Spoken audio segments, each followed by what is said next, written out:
Türkiye'de her dönem tartışma konusu olan vicdani ret bu aralar ilginç bir savunmaya tanıklık edecek. KCK davalarıyla Türkiye'nin gündemine giren Kürtçe savunma şimdi de askeri mahkemeye taşınıyor.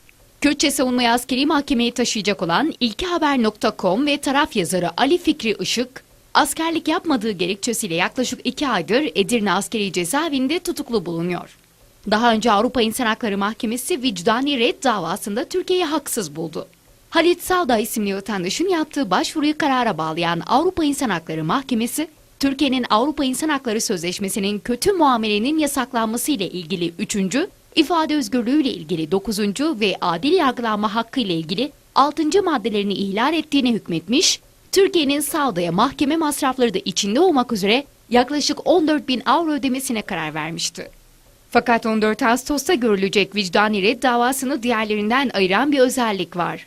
İlkhaber.com yazarı Ali Fikri Işık'ın ilk mahkemesinin 14 Ağustos 2012 Salı günü saat 9.30'da Edirne Şükrü Paşa Kışlası'nda yapılacağı bildiriliyor.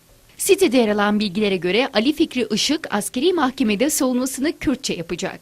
Kürtçe savunma KCK davalarıyla birlikte mahkemelere taşınmıştı. 14 Ağustos'ta bu dava ile birlikte askeri mahkemeye de taşınmış olacak.